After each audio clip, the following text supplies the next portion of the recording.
Hello friend, সবাইরা কী করছো? আজকে আমি বানাচ্ছি পনিরটাকে ফার্স্টে তেলের মধ্যে একটু সাঁতলিয়ে নিচ্ছি। ভীষণ বৃষ্টি পড়ছে, এই জন্য বাজারে যাওয়া হয়নি, তাই পনির বানাচ্ছি। পনির সাঁতলানো হয়ে গেছে। এখন এই তেলে আমি দিয়ে দিচ্ছি গোটা গরম মশলা, জিরা একটু বেশি করে। এটাকে একটু ভাজবো।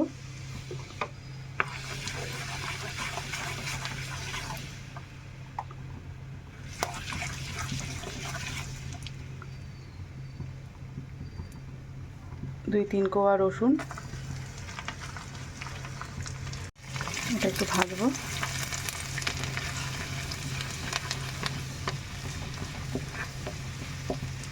রসুনের গন্ধটা একটু ছাড়লে তারপর আমি এখানে পেঁয়াজ, টমেটো, কাঁচা লঙ্কা কেটে রেখেছিলাম সেটাকে দিয়ে দিব। এখন এটা কাঁচা গন্ধ যতক্ষণ না যায় সেটাকে লাগতে থাকবে। টমেটো কাঁচা ভাবটা যাবে, পেঁয়াজের, রসুনের। সামান্য নুন অ্যাড করব।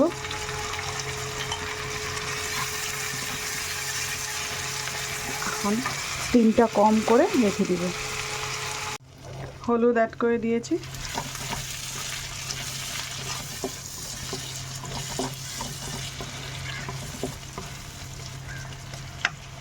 এখন এখানে আমি একটু গোটা গোলমরিচ অ্যাড করব, আর সাথে দেব অল্প কাসুরি মেথি। এটা সেন্টটা ভালো আসে। গ্যাসটাকে অফ করে একটু মশলাটাকে ঠান্ডা হতে দিব। বন্ধুরা, সব মশলাটা আমি এখন ঠান্ডা করে মিক্সচার জারে পেস্ট করে নিয়েছি। আর এখানে একটু তেল বসিয়ে দিচ্ছি, সামান্য তেল একটু দিব। তেল দিয়ে এখন তেল গরম হয়ে গেছে। এখন এখানে আমি হিং ফোড়ন দেবো, একটু হিং দিব, গন্ধটা সুন্দর আসে। আর এই মশলাটা দিয়ে দিব। মশলা তেল ছাড়তে শুরু করে দিচ্ছে। এখন আমি এখানে একটু Kashmiri red chilli powder add করব, সামান্য দিব, একটু রং আসার জন্য, সুন্দর রং আসে। তেল ছেড়িয়ে দিচ্ছে। এখন এখানে আমি যে জারটার মধ্যে আমি পেস্ট করেছিলাম সেই জারটার মধ্যে জল নিয়ে এখানে জল দিয়ে দিব। দেখো বন্ধুরা, জল ফুটে গেছে। এখন এখানে আমি আগের থেকে ভেজে রেখেছিলাম পনির, সে পনির অ্যাড করে দিব।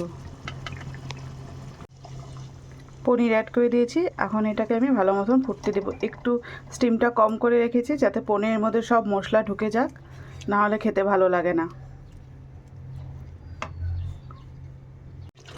দেখো বন্ধুরা, আমার পনির হয়ে গেছে, মশলা ভালো মতন শুকিয়ে গেছে।